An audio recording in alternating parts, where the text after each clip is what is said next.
At shoutout po sa ating mga kababayan. Arino sa mga oras na ito, kayo ay nasa mabuting kalagayan. Ang ating pong topic sa episode nito ay may kinalaman po sa sulat po sa atin ng isang taga-subaybay po natin. Siya po ay itago natin siya sa pangalang si Morena. Okay. Siya po is ng taga-OFW po siya, isang alam po yung tanong niya sa atin maraming beses po tayong nagkaroon ng ganitong video. Ang dami na po nating ginawang materialis tungkol sa usaping ito. But as a courtesy doon sa kay Morena na si exerted effort na para ma-reach out po tayo at humingi po siya ng payo, ano daw ang kanyang gawin kasi nga tama ba daw yung kanyang ginawa na kung saan nakabilisan ng lupa, at ito ay ipapangalan niya sa kanyang panganay na anak. So ito po yung sulat niya sa atin. So sabi niya, hello, good morning po, attorney. Nakabili po ako ng lote. Okay lang ba, attorney, na sa anak kong pangalan, panganay ang deed of sale? Sa kadahilanan, wala po ko sa Pilipinas. Thank you po. Sana mapansin po ninyo ang aking katugunan. God bless. Well, una, wala namang problema doon, kung ipangalan po ninyo sa lalo anak ninyo. Pero, bakit pa? Kasi, pwede na po ninyong ipangalan, sa mismo sa inyo yung lote na inyong nabili, So, kasi po, tandaan po natin yan, complicated po kasi marami hindi nakakaalam na kahit na kayo ay nasa abroad, pwede naman po kayong bumili ng lupa na nakapangalan po sa inyo. Kahit na nasa abroad kayo, all you have to do is mag-execute po kayo ng special power of attorney na kung saan ay pinapahintulutan ninyo ang anak ninyo na ipirma kayo doon sa deed of sale.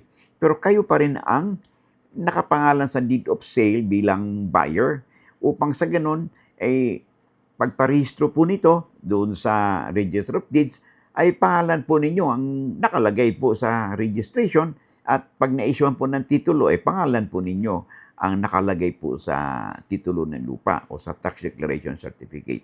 Kasi po meron po kasing kakibat na risk kung kanino po ninyo ipapangalan ang lupa. Kasi tandaan po natin, bawat po paglipat po, kahit na may sabihin nating tiwala naman kayo sa anak ninyo, pagdating ng araw, ililipat po ito sa pangalan po ninyo, may kakibat po ng mga taxes po yan.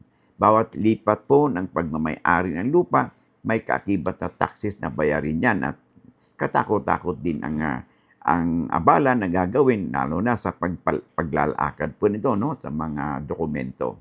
So, ang suggestion po natin, pero sabi mo, nabili na ninyo, So, nakabili na. So, kung hindi pa naman huli, at cooperative naman yung si seller, you can ask the seller na i-set aside yung inyong deed of sale, gawa ng panibago na deed of sale. At this time, nakapangalan na po sa inyo yung deed of sale. So, tanong mo ngayon, paano pipirma? O di ang anak nyo pipirma, maggawa kayo ng special power of attorney, ipanotaryo po yan kung nasa abroad kayo, doon sa ating Philippine Consulate, o kung ang bansa na naandun kayo ay membro naman po ng Apostille Geneva Convention, pwede po kahit na notary public po nila doon, o na labas po sa ating Philippine Consulate, pwede po doon ninyo ipanotaryo yung property.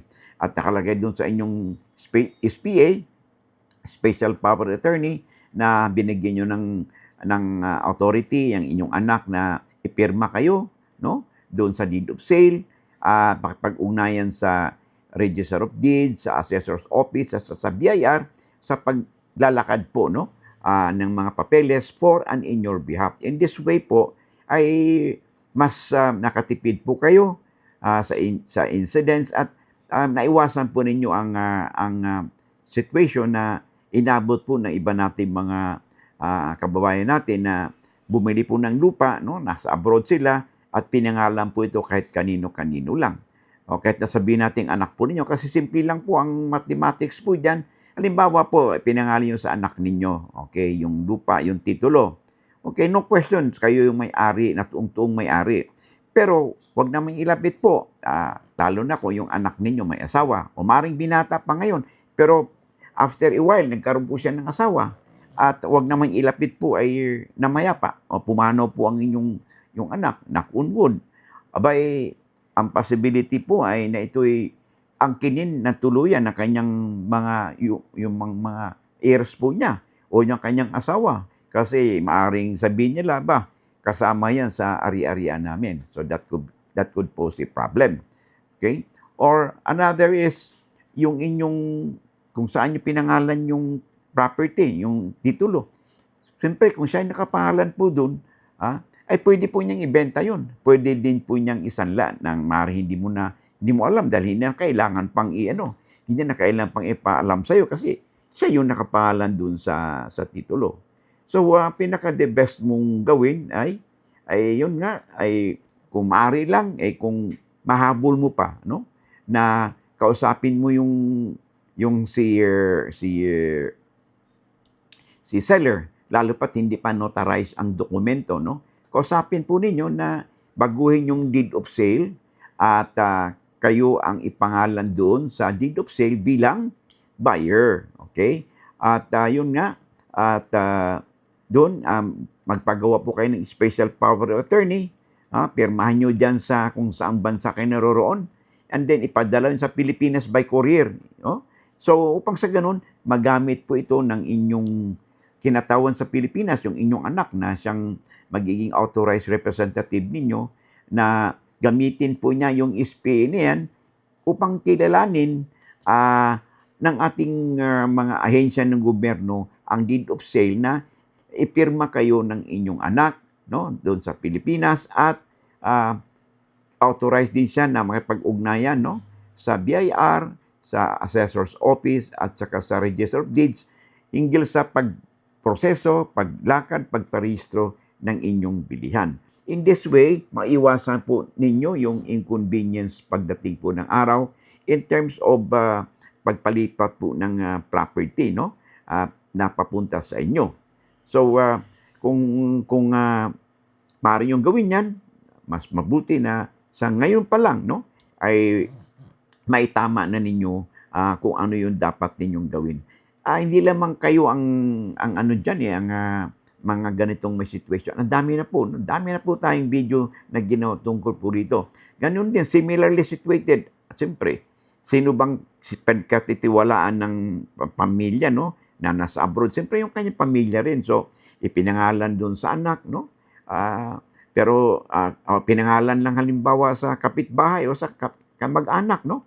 Na only to find out later na ayun, nagkaroon ng problema because either yung kanyang kamag-anak, no, ay naibenta ito o pumanaw, no, o inangkin ng tuluyan yung lupa. So the best na iwasan po yan, no, ay yun nga, itama po natin. Sabi nga natin, di ba, an ounce of prevention is better than a pound of cure. So at saka bahagi na po yan sa sinasabi natin lagi, di ba, yung due diligence, okay?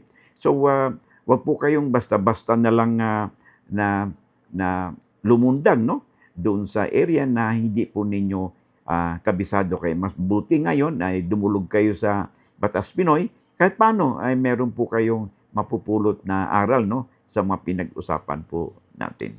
So, by the way, bago tayo magpatuloy, no, kung kayo ay kapapasok pa lang, no, at hindi naman po siguro kalabisan, pag ako po hihirit po sa inyo ni isang subscribe po, isang share po, no? Pag-click po ninyo ng subscribe, share, and like po, and of course yung notification bell, upang sa ganun, pag may mga updates po tayo, ay you'll be duly notified at wala po kayong mamimiss na episode. No?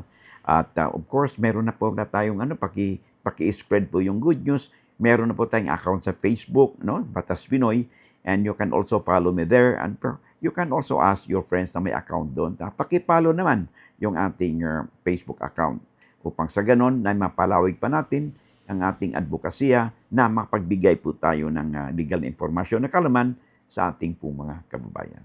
Sabi nga natin ay lamang na ang may alam sa batas. So bye for now and I hope to see you again in the next video po natin. God bless.